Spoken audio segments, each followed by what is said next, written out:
to the university's minister, the former Home Secretary. We'll also be looking at how, just 6 weeks after Donald Trump's Liberation Day announcement of global tariffs, he seems to be backing down in all directions. All of that, plus good news for parents, the legal threat to British soldiers who served in Northern Ireland, why nurses are again contemplating industrial action, a blackout on the London Underground, and an LBC scoop about newly elected Reform councillors. Join me after the news. On your radio, on the LBC app, and Play LBC. Leading Britain's conversation. This is LBC.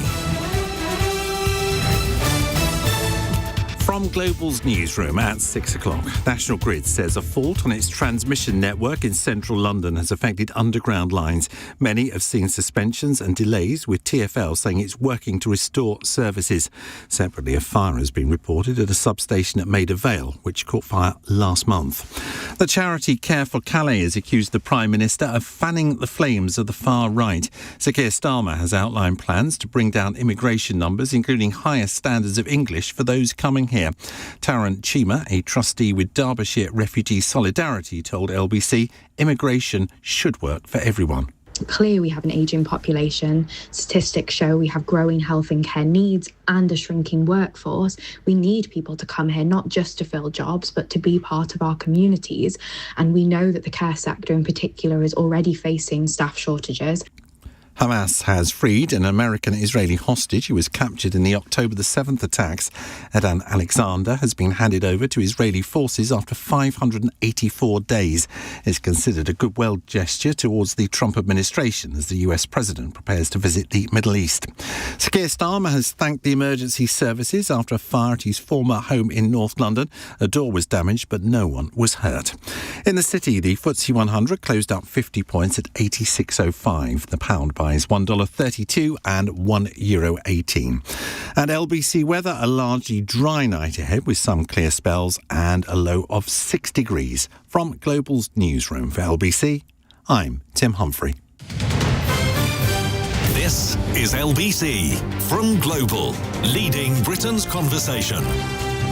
It's 6 p.m. Now, Tonight with Andrew Marr. Good evening. Let's try to cut through some of the shouting about Keir Starmer and today's immigration announcement.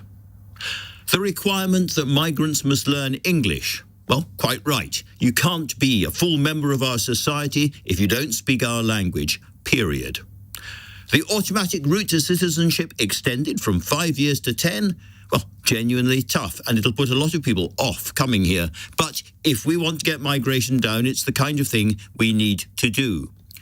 Digital identity documents for overseas students?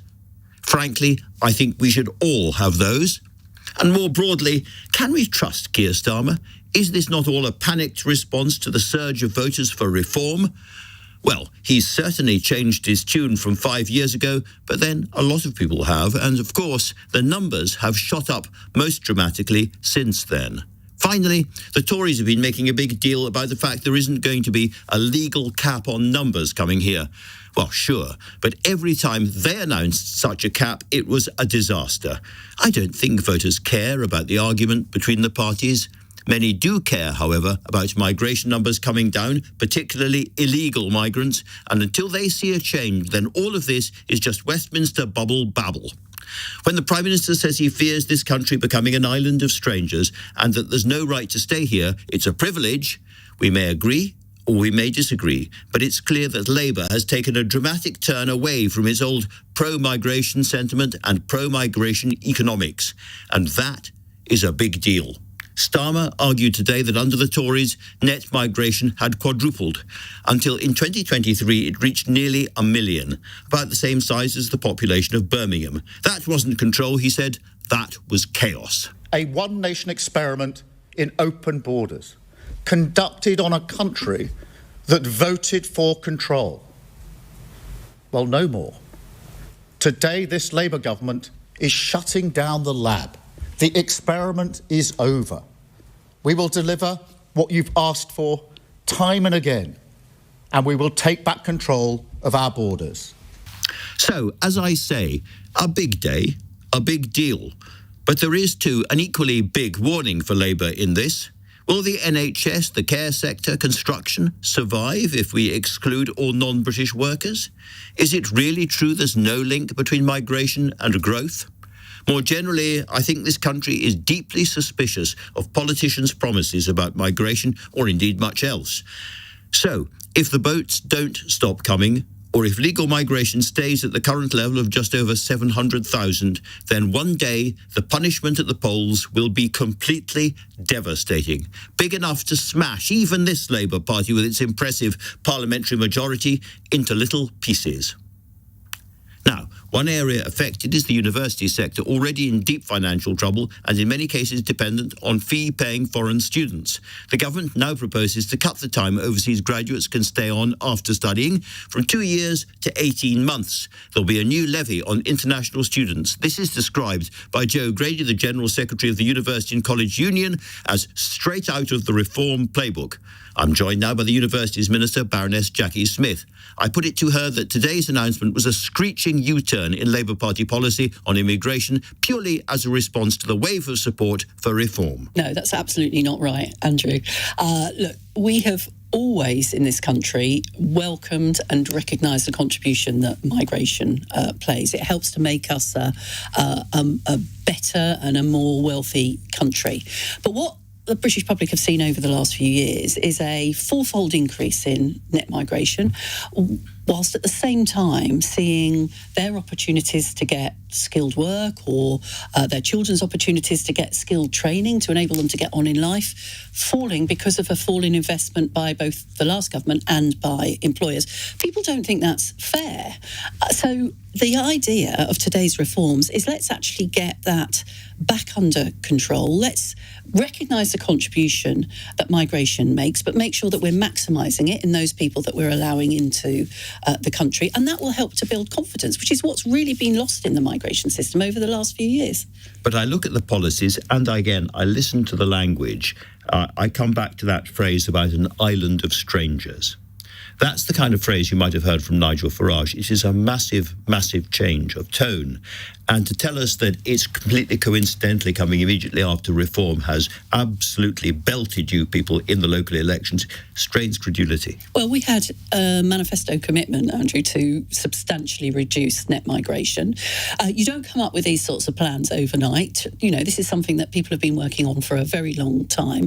And it is a fundamental reform, but it's aimed at delivering that manifesto commitment that we had, which is to substantially reduce net migration. Now, yes, it is the case that, you know, when you go out and talk to people on the doorstep, as I say, what I tend to find is that people are welcoming, they're open, but they want to feel that the government has a grip and has control.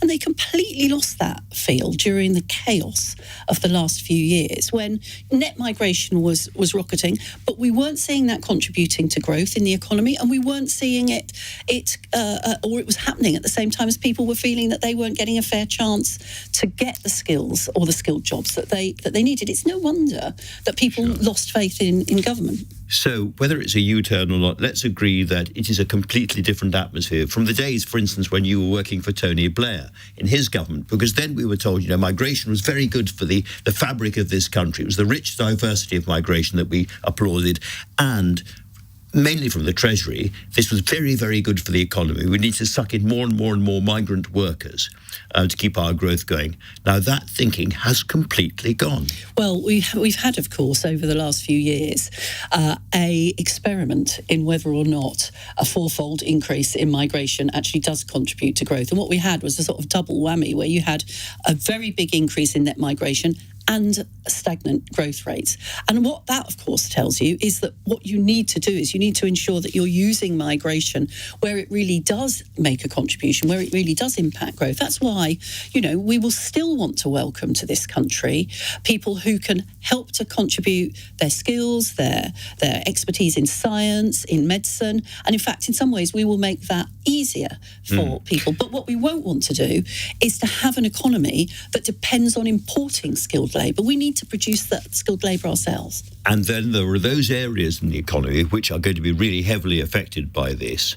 28%, I think, of nurses come from non-UK backgrounds, are migrants. And I've just been talking to the Royal College of Nursing, and they say that the government's language around this and language about migrants today is disrespectful to all those nurses who helped get us through, including during the pandemic. Well, I absolutely heard Keir Starmer this morning talking about the contribution that all sorts of people, including nurses, had made to this country. We absolutely recognise that. But we need to recognise and welcome that in the context of a system which has always been Labour's position, in the context of a system where people feel as if there is control. They feel as if actually people that are coming to this country are coming because they're going to make a contribution. And that's what's been lost over recent years, because a government that claimed that it was controlling migration actually let it increase fourfold. You're obviously Universities Minister. Two things from today's announcement. First of all, migrant or overseas students, after they finish their degree, used to be able to stay on for 2 years. Now it's going to be 18 months. That makes it a bit less attractive for them to come to British universities. And second, there's going to be a levy on students from overseas on all those universities, which will presumably hit them financially at a time when they're in deep doodah in terms of the money already. This comes back to this point, Andrew, about contribution. International students make an enormous contribution in this country, economically, so socially, why cut the numbers? Culturally. Well, because when they finish their degrees, the reduction from 2 years to 18 months means that more quickly, if people want to stay, they will be going into work which is of a skill level that is really going to make a contribution. Let's be clear. You think that some of those people have been taking the mickey in the past? Well, what this will do is it will encourage people to start that skilled work more quickly. Where people, to use your language, not mine, or where the mickey has been taken, potentially. The Michael has been gently extracted. Relates to one of the other proposals with respect to higher education, where we will be tougher on the requirements for compliance. So we will say, look, if you're sponsoring people to come in from overseas, you have to achieve a sufficient level of people actually starting the course, people completing the course, not having a big failure rate for the visas that you apply for, and tackling the problem, which has been identified to us, that there are some people that come in on a student visa and then quickly decide that they want to apply for That's what I was talking asylum. about. And it's right that we are tighter and more careful on that, because we want to get the benefits of international students for this country, but we want to get it in a way that really reinforces that contribution that they make. More generally, you've been arguing that universities have not been making good use always of public money, and you gave the example of some of the principals of failing universities paying themselves enormous salaries. Beyond that, because that's a very important, as it were, rhetorical and political point, but it's not really big in terms of the overall numbers, the money.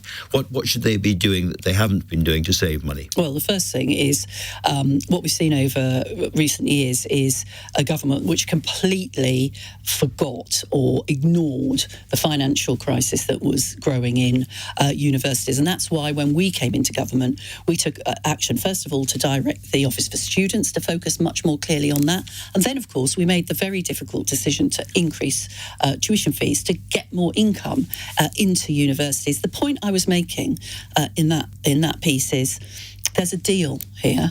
We will find the ways to support our universities because of their enormously important contribution financially. But universities are autonomous and they need to be really thinking about the quality of decisions that they're making about their business model, about the way that they're collaborating with others, yes, about how much they're paying their vice-chancellors, about what they're offering to their students in terms of quality, because we will ensure that we have a financially sustainable higher education system, but that has to come alongside reform to the system as well.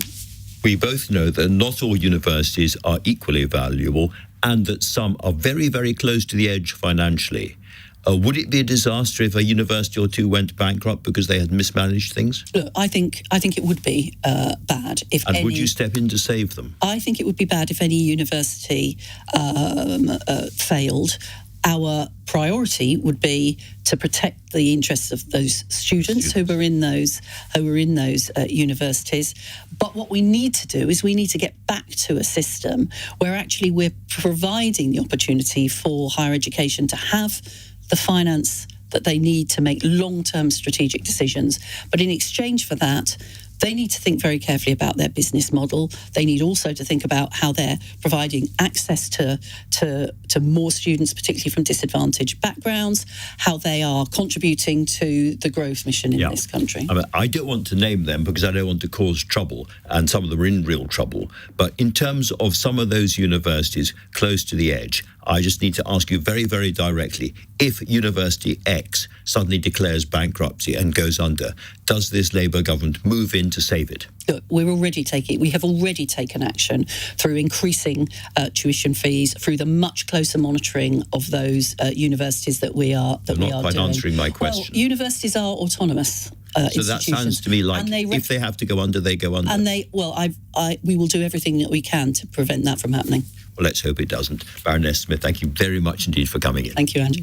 Now let's turn to the mechanics of these immigration measures and see if they can actually work. I'm going to talk to Madeleine Sumption, Director of the Migration Observatory at the University of Oxford. Madeleine, great to have you in the studio. Put your slide rule over all the announcements today. Is this going to drive down migration into this country substantially? I think it will have some impact. The context here is that we've had unusually high levels of migration under the post-Brexit immigration system for a host of reasons. More people came than were expected. The previous government then already started to roll back some of the liberalisations that they had introduced. And so we know that actually the numbers are already falling from those unusually high levels because of the restrictions that the previous government brought in towards the beginning of last year. The measures that we've seen laid out today will likely further decrease the numbers. In terms of magnitude, the government itself is estimating that it might issue up to 100,000 fewer visas. Now, these are necessarily speculative estimates. You never know precisely, but it is possible that would be the case. And that's equivalent to about 10% of the visas that were issued last year. So we're looking at sort of moderate restriction, not a total rewriting. It's not transformative, is it? It's not a total rewriting of the rules, although I should say there are quite a few things in there that are more controversial, not necessarily in terms of overall numbers, but in terms of the way that migration is managed, like, for example, making people wait much longer for settlement or citizenship. Wouldn't necessarily have a big impact on the number of people coming here, I think, but will have other impacts in the UK. And it's hard to tell what the overall effect will be because we don't quite know what the psychological impact of those kind of things on people who might otherwise come here will be. That's right. And one interesting thing that we see, it's very difficult to predict the impacts of any policies. Sometimes when you are looking at a reduction in immigration, when something's becoming more restrictive, the decreases are actually less than the projections suggest because people who are quite committed to come here find other ways of becoming eligible. And finally, sort of very quickly, this does not really cover at all the illegal migration, the people coming across the channel by boat, for instance, does it? No, the biggest measures here are for work and students. The government has signalled that it's going to do more work on family migration and also on asylum, but again, focusing on people who arrived on visas rather than arriving in small boats. Madeleine Sumption, very, very clear. Thank you so much. Now then, we're going to look at another big sector whose workforce will be affected by these measures next, the health service. You'll hear a fairly damning response from the Royal College of Nursing. The time now, 6:18. This is LBC.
Ability.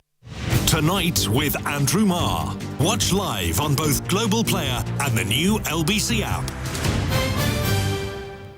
6:20. Nurses have been waiting for 6 weeks now to hear the details of their pay award, and the Royal College of Nursing is losing patience. With no official offer yet, its General Secretary, Nicola, has warned ministers to get a move on or face the consequences. Speaking from the RCN Congress going on today in Liverpool, Nicola joined me. Why did she think nurses were still waiting to find out about their pay deal? We know that the government have got the pay review body recommendations, but we still haven't heard what they were yet. But as a college, we decided not to admit our evidence this year because we've lost faith in the PRB. So you think that the offer is unlikely to be acceptable anyway. What happens if ministers delay the offer for much longer and if the offer is not what you want to see? We want something a bit more than normal, Andrew, in the fact that we no longer think that just an annual pay rise will actually sort the problems in nursing. What we're asking for is a bit of structural change. Nursing, compared to other professions in the NHS, is paid less than our colleagues. So what we want, as well as the annual pay rise, is structural change that stops nursing being at the bottom of that pay scale. And we want the automatic pay progression that is afforded to our colleagues that are paramedics and midwives. That's the primary thing that our members want to be fighting for at the moment. I hate to put it so brutally and bluntly, but in these current circumstances, is that a realistic offer? Money is still very, very short. It is very, very short, Andrew, and we fully appreciate the real challenges facing this country. But I think what's got to be recognised is the current challenges facing nursing. This new government has put a lot of emphasis with the public on reforming and improving the NHS that many patients know is currently broken.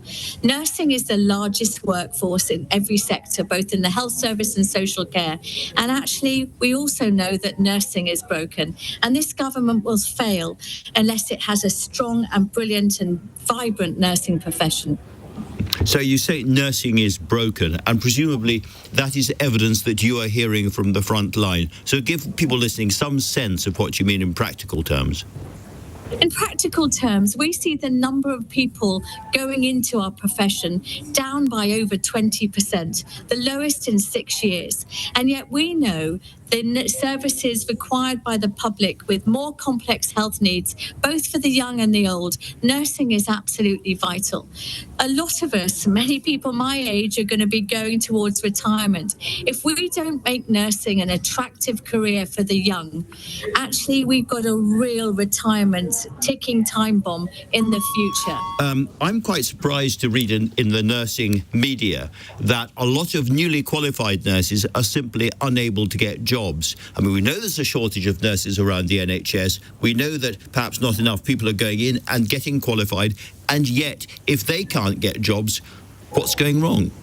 It would be absolutely tragic for any nurse graduating this year to not be able to get a job. We are really holding the government to account on that. Sadly, particularly at the NHS in England, there's a real sense of reducing the number of clinical posts, reducing numbers directly in organisations. And people are really talking about the real concern about nurses not getting jobs. That would be a disgrace, actually. We've had this whole 24 hours talking about immigration and the over-reliance on international nursing teams in both health and social care. It would be disgusting if newly qualified domestic nurses are not afforded a guaranteed job this year. And we will be pushing very, very hard on that. That's fascinating, because I think about 28% of nurses are non-UK nationals at the moment. So what do you feel about the announcement from the government on changed immigration priorities? We're really concerned about that. It's a real slap in the face for those international nurses that are here. We believe that without them, we would have really struggled in health and social care, particularly over the past 5 years, during and post the pandemic. Actually, it's really hard. We're listening to our members. We believe they should have the right to public funds. We've absolutely needed them.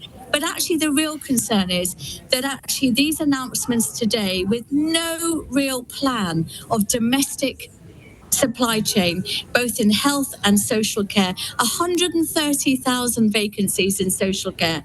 This will really, really be hit hard. So whilst we absolutely support a domestic pipeline, we want people in the UK to see nursing as an amazing career. But the evidence is at the moment they don't. And we need an urgent plan. That's why we want reform for pay and safe staffing, particularly for those closest to the patient. So when you hear Keir Starmer say that high levels of immigration have done, and I quote, incalculable damage to the country, what's your message back to him? I think that's very disrespectful to the people, particularly on the health and social care system, that have really, really supported us, both during the pandemic and post the pandemic. And listen, I totally understand the real challenges for this government on immigration. But I have to say, nursing has been, our international nurses have been the absolute lifesaver for us, particularly over the past few years. And actually, what we want to see, we have been too reliant on our international colleagues. They've always been welcome here in our health and social care, but we are depleting the world of their nurses and countries that need their own nursing. But this has not been balanced with a really strong domestic pipeline of how we're going to both recruit and retain the brilliant nurses that we have in the UK. So actually, it's all very well talking about immigration, but where is the domestic supply chain that's going to ensure that nursing is a really, really valued occupation for the UK population? That's what we want. That's why we need reform. Some very, very strong points and questions there, Nicola Ranger. Thank you very much for talking to LBC. My pleasure. Thank you, Andrew. And that all goes to remind us that while it's making big announcements on immigration, and while foreign affairs remains hugely important, on the domestic agenda, the Starmer government's still facing lots of trouble. Public sector pay there was one obvious example, but watch out ahead for planned benefits cuts. Yes, more planned benefit cuts coming later this year. I'm joined now by Aggie, LBC's political correspondent. And Aggie, you have, as ever, been taking the temperature. And there was supposed to be a kind of informing government meeting going on with Labour backbenchers tonight on all of this, on benefits and so forth. But it's not happening. Why not? So I wasn't supposed to be the only person taking the temperature, Andrew. There was supposed to be this meeting where parliamentary representatives of the Labour Party were going to be taking the temperature. There was this so-called feedback session that was supposed to happen at 5 p.m. where MPs would go and say how they were feeling. It wasn't specifically about those planned benefit cuts, but I think that probably would have come up. Unfortunately, though, it's been cancelled because, as you say, there was an unfortunate, I'm quoting now in the email that went out that was unfortunately also leaked. I've seen a copy of this email. Unfortunate but clearly deliberate briefing to the media. This is a serious breach of trust, the email reads, for those of us who are trying to stand up for backbenchers and working hard to establish communication channels for the whole of the Parliamentary Labour Party. Well, as one Labour MP said to me, working so hard to establish communication channels that they cancel meetings. Exactly. And I'm right, aren't I, that there are two different round-robin letters by Labour MPs complaining or protesting about these proposed cuts? That's right. So there's one that's been signed. That's a public letter that has basically already gone in. That's been signed by 42 Labour MPs. And there's a second letter, which was supposed to be a private letter, but as you just heard in the Labour Party, things rarely are private, which has been signed by more than 80 MPs. And so I'm not suggesting there's 120 MPs, but there are numerous tens of MPs who are really, really worried about this. And there has just been a lot more public discontent about this too in the last 11 days. I think it is partly because of the difficult time they had at the ballot box, and Labour MPs saying to me, we went out, we took the government line, and actually it didn't go well, and so now they are feeling like they need to talk up in public. Well, if any Labour backbenchers or any ministers are wondering who to leak to next, then Aggie Chambre is the answer. Thank you very much indeed, Aggie. Now, an LBC scoop about some of the newly elected councillors for the Reform Party. We've been shown social media posts described as racist, Islamophobic, misogynistic, including one by an elected councillor who joked about beating vetting his wife. Now, all parties have some bad apples, we know this. But what do they say about the vetting procedures for reform? Let's talk now to Joseph Draper, the LBC correspondent, who broke the story. Joseph, great to have you on the show. Now, I described these as being misogynistic and so forth. How bad are they? What you've seen?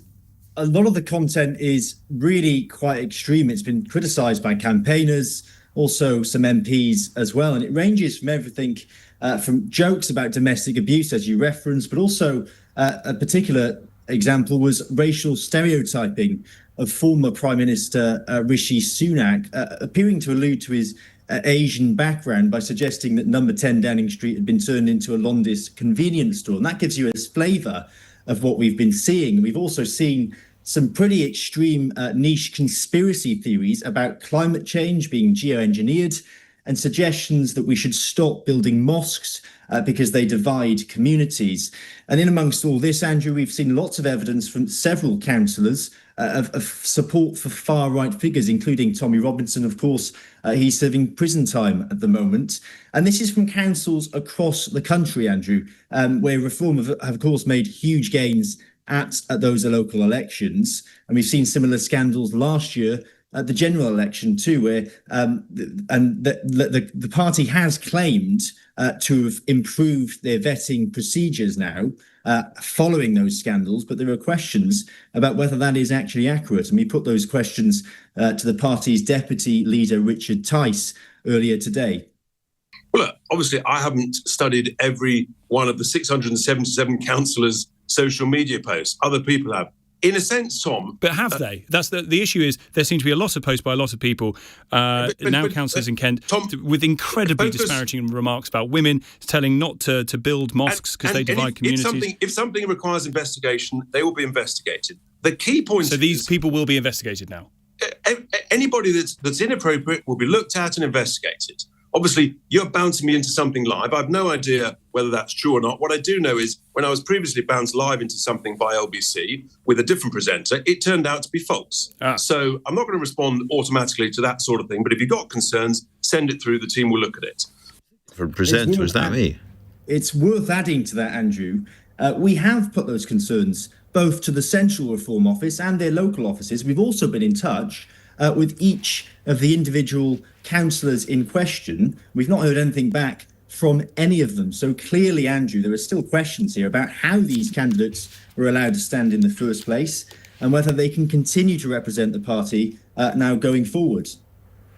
Well, Joseph, keep asking, keep digging. Thank you very much indeed, Joseph Draper there. Now, Donald Trump has hailed a reset in US-China relations today as they reach a trade deal which, in my view, looks more like a sheepish climb down from the bombastic Liberation Day announcements. We'll discuss that later on. But the time now, 6:33, and Tim Humphrey has news headlines. Sir Keir Starmer has announced an overhaul of the legal immigration system, including tightening overseas carer recruitment and English language tests. The Prime Minister has been criticised by some campaign groups who've described his plans to bring down migrant numbers as fanning the flames of the far right. An Israeli-American hostage is on his way to IDF forces in the Gaza Strip after being released by Hamas. The group says freeing Eden Alexander is a goodwill gesture towards the Trump administration to try to end the conflict. Transport for London has apologised to people whose journeys have been affected following a power outage on the Underground. There are severe delays on the Elizabeth, Jubilee and Northern lines. The Bakerloo line has been suspended. LBC weather, a largely dry night with some clear spells and a low of 6 degrees. This is LBC.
suppliers.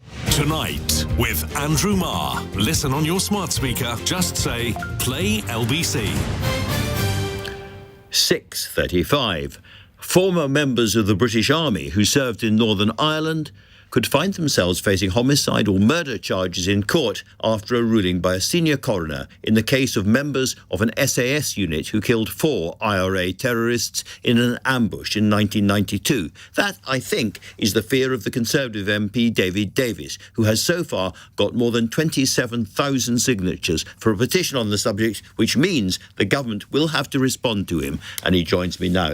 David, is that more or less right, that you are fearful of what will happen to these now ageing members of the army? And they're fearful too. We've got 27,000 signatures in a weekend, basically, so far. Now, what happened? This is the second coroner's inquiry in the last year or so. The first one was about something called Coke, C-O-A-G-H, but Coke, and the other one's Clono, the Clono churchyard.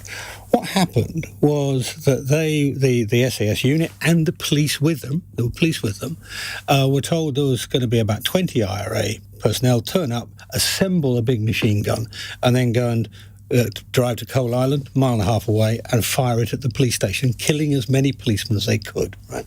That was the briefing. So they were all waiting there in very poor cover.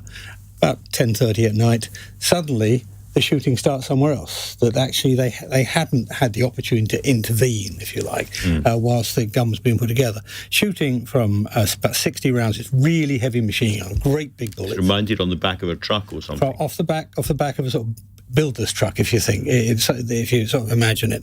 And then about a minute later, a lot more shooting en route back, this time from Kalashnikovs, and then they arrive in the Clono churchyard. Now, in essence, what the coroner, the judge, was effectively saying is, you should have stood up and said you're under arrest.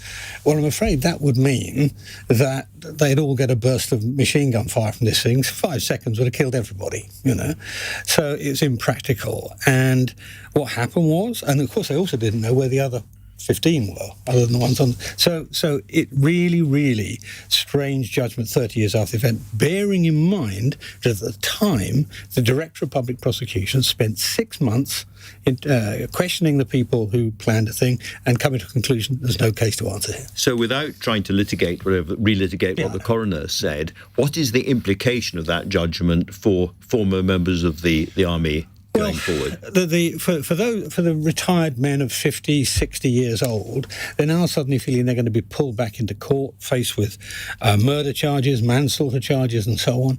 And these are people basically who honourably did their job, bravely did their job under difficult circumstances, and are now being effectively accused of murder. When, of course, there were 1,000+ murders carried out by the IRA and hundreds more carried out by the UVF, and there's nobody being charged on that side. So it really is two-tier justice. So there's resentment, worry, anxiety into career, and of course for the rest of the army, fury at the way this has been treated. So, David, let's assume, for sake of argument, that Keir Starmer hears these arguments, or the government hear these arguments, and they agree with you. What can and should they do now? Well, they've already cancelled the legacy bill that the Conservative government put through. Now, maybe there were technical problems with that. There were some people arguing that.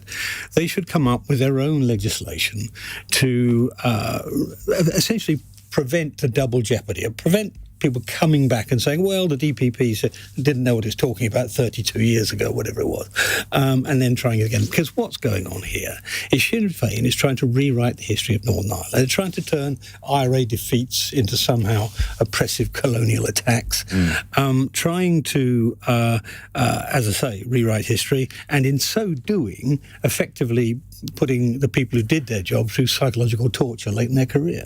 So 27,000 signatures in one weekend, a few more weekends, and you get the right to a debate in Parliament. Is that right? Well, the right to debate in Parliament, but I'm frankly looking for more than that. You shouldn't set yourself enormous targets, but if we get 100,000, we'll get a debate in Parliament. But I'm hoping to get more than that. There are 2 million retired soldiers in the UK. They've got 3 or 4 million family members. I'm hoping we'll do better than that, because we really need to get Keir's attention on this. He's a lawyer. He's an ex-DPP himself. He'll know what his own department did. And served in Northern Ireland as well. Yeah, knew Northern Ireland well, so you'll know the balances.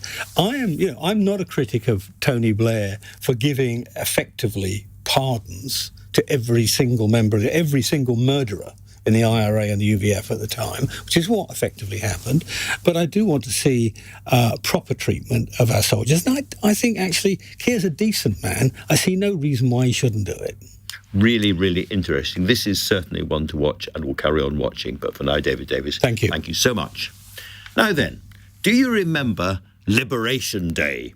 Donald Trump in the Rose Garden outside the White House with his little cardboard prop listing the ferocious tariffs he was going to impose. He said it was one of the most important days in American history and would forever be remembered as the day American industry was reborn. Well, it was only a month and a half ago, April the 2nd it was, and the whole thing seems to be going down like a souffle in a snowstorm. Overnight, it's been announced that the United States is going to slash the extra tariffs it imposed on China from 145% to just 30% for the next 90 days. And China's going to cut its tariffs from 125% to 10%.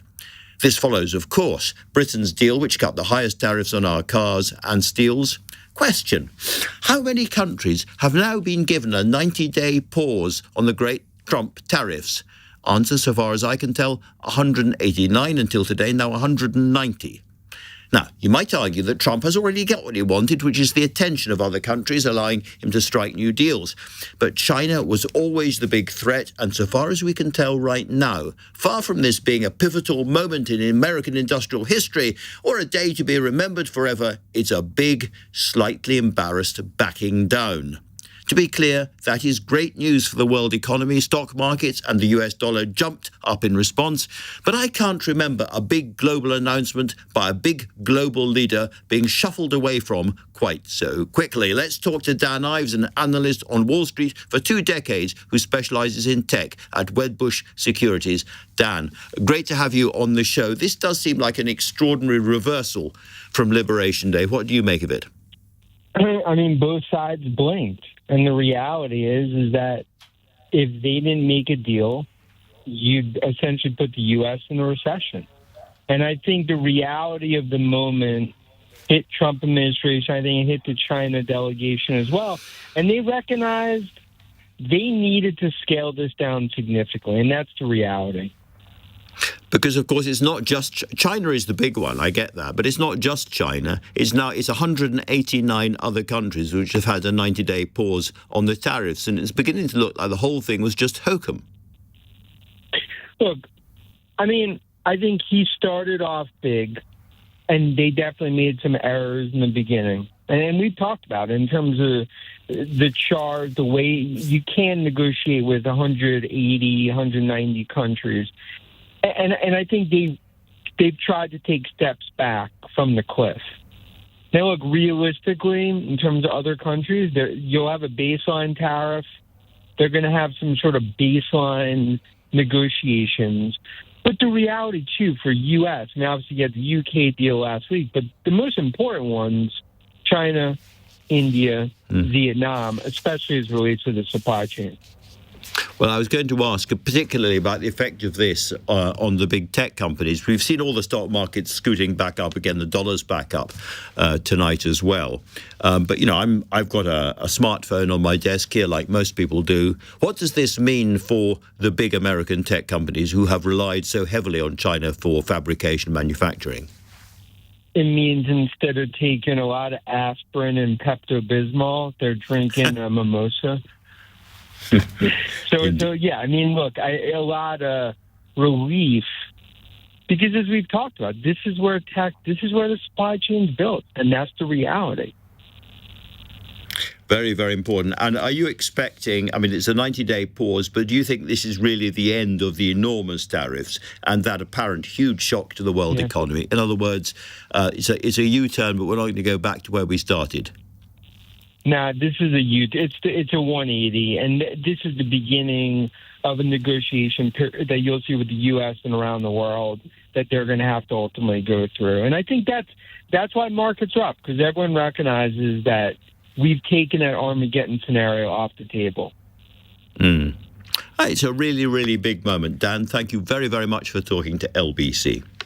Now then, Chaos on the London Underground this afternoon as a power outage disrupted multiple lines. Our reporter, Helen Hodinott, has been out in London trying to work out what went wrong. But before we come to that, Helen, am I right that if you were sitting on a train affected by this, it wouldn't be the case that all the lights went out, you're in complete darkness? There are backup systems too.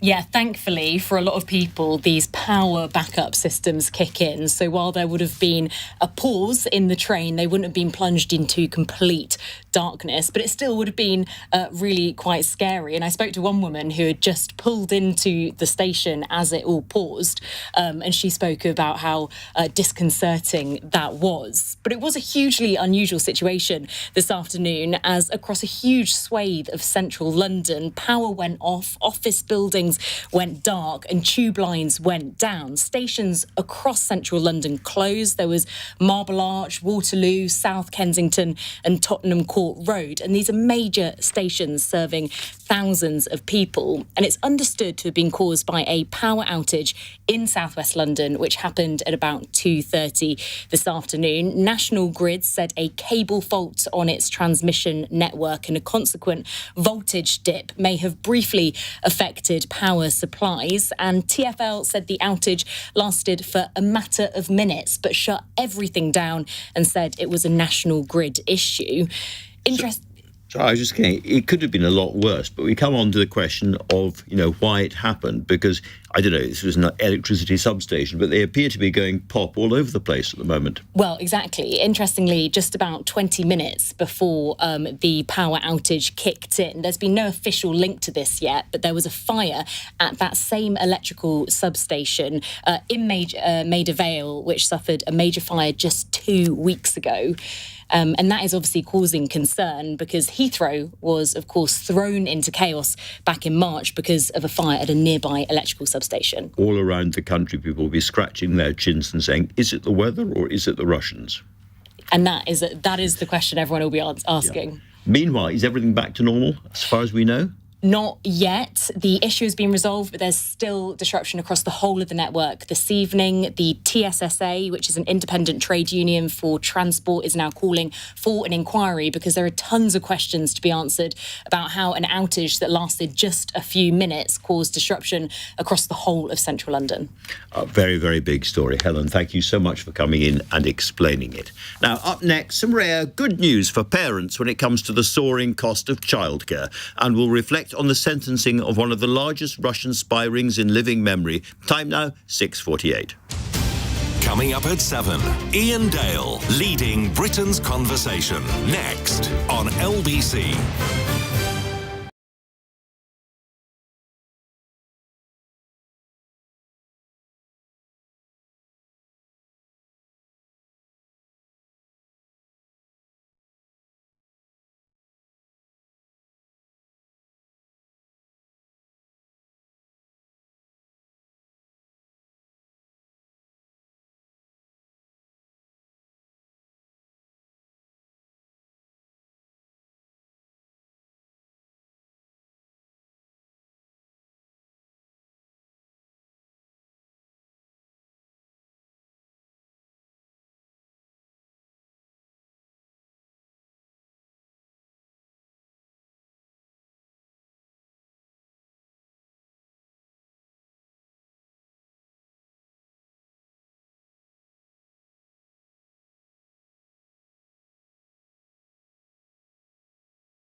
Only. This is LBC. Message Andrew Marr on WhatsApp now on 0345 60 60 973. 6:50. Now, good news for some families, at least. From today, working parents of children aged 9 months and older can apply for up to 30 hours of free childcare every week, starting from the beginning of September and going on until the children have reached school age. Let's talk now to the Chief Operating Officer of Mumsnet, Sue McMillan. Sue, very good to have you on the show. This, at first sight, looks very big news indeed. I think it is very big news, Andrew. Yes, that's broadly welcomed by Mumsnet users. It's always seemed slightly ridiculous that maternity leave stops at 9 months and government didn't help with childcare costs until 3 years, and parents were asking for many years, what are we supposed to do in these intervening 2 years? And costs were high. You know, we had 2/3 of our users tell us that they were as high as their mortgage or rent costs. So it's been hugely welcomed on Mumsnet. But there are obviously some concerns. I know the government is working on it, but there are, concerns about whether providers are ready for it, whether they can meet the costs and the right cost from the government. And lots of reports of waiting lists being very long, some over 12 months in places, which means you probably have to put your name down certainly before it's born, maybe even before it's conceived. So, not necessarily. Yeah, not That's called optimism. Yeah. That's called optimism.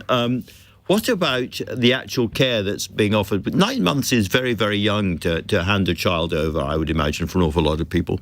What happens? How does it work? Well, I think the ratios that for that young children are much lower. So I don't see much concern about that on Mumsnet at the moment. I think people are quite content that actually nurseries who offer that level of care know what they're doing and they have the right ratios. But of course, those ratios do mean high costs, and that's where the problem comes, because the amount of money that the government is offering doesn't necessarily meet the cost of providing that high level of care, and it means that parents, some nurseries just cannot afford to provide it. Some are offering, some are not offering it at all. And as I say, quite a few have very long waiting lists for the places that are on offer. Well, I guess we won't know how all of those wrinkles, as it were, play out until this has been going for a while. But this was one of the big Labour offers at the election. What kind of difference, it's a rather broad question this, what kind of difference does it make, do you think, to families generally? Does it mean that people can get back to work earlier? Does it mean that people might have more children or might think about that? Just give us a sense of the scale. I think it's huge. I think, our surveys over the years have showed somewhere between 20 to 40% of mums regularly considering giving up work because of childcare costs. I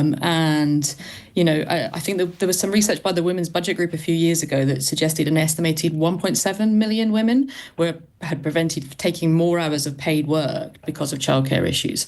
And for a country and government that's focused on economic growth at the moment, that loss of women being able to work and go into the workforce is about £28 billion per year in economic output.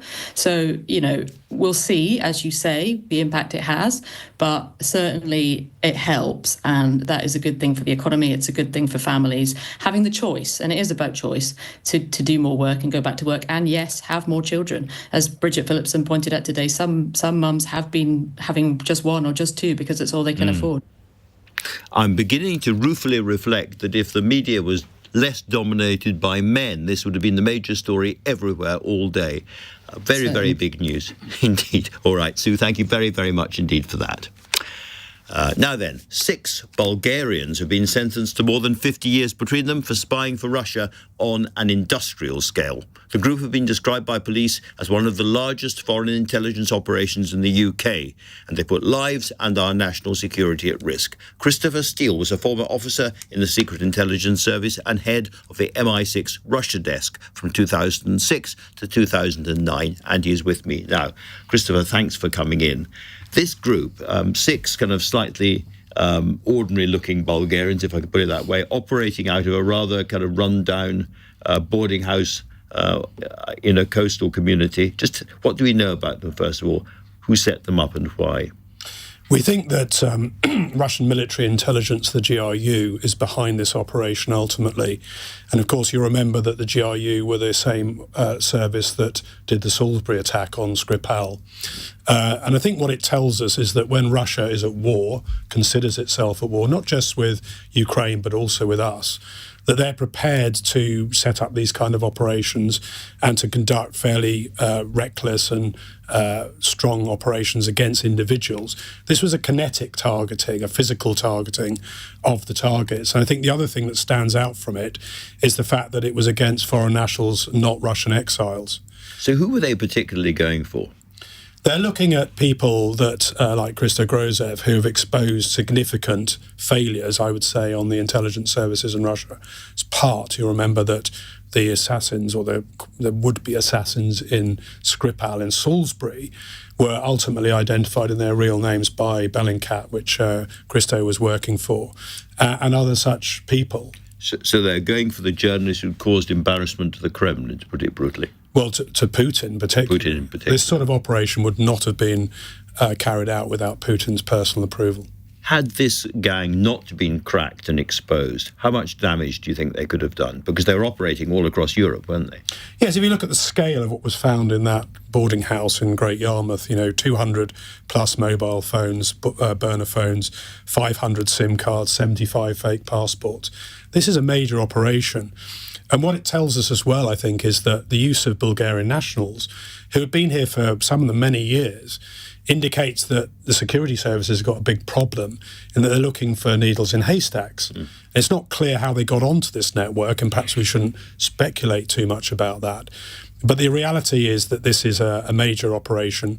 Sitting on top of it, of course, is Jan Masalek, the infamous Wirecard fraud, who's now in Moscow. And so that will give you an idea of the sort of financing. He was responsible for a assessed $2 billion fraud in Germany. And this is cryptocurrency, am I right? It's a mixture of different things, but it includes crypto, yes. Have we any idea at all as to whether this was one lucky get, as it were, that they were exposed? And if so, how widespread these kind of groups might be in the UK or even now? Well, I think it shows you a modus operandi, which we haven't really seen before.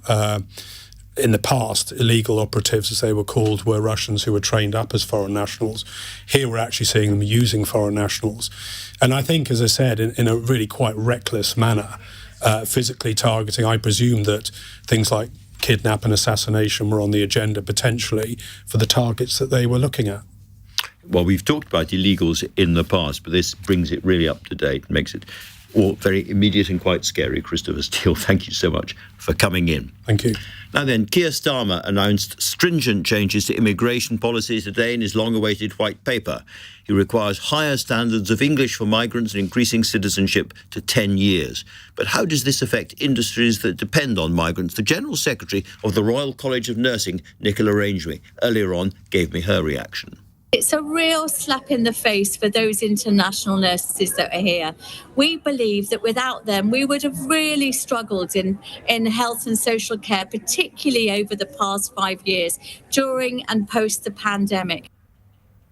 There you go. I will be back with you tomorrow. If you've missed any of today's show, you can listen back on Catch Up with both Global Player and the LBC app, where you can stay up to date on the top stories and opinion. I've been using it myself. It's very, very good. Put your news categories in the order you want. Pause, rewind live radio, listen to a range of podcasts. Download from the official LBC app for free from your app store now.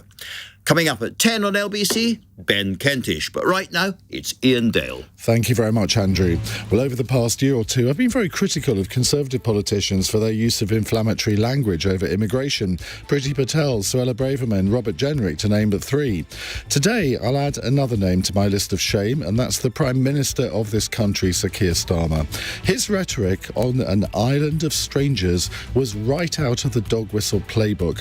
His pound shop Enoch Powell stance has shocked and appalled people across the political spectrum, and in one strike cancelled all the goodwill he's built up for his conduct of UK foreign policy. Why?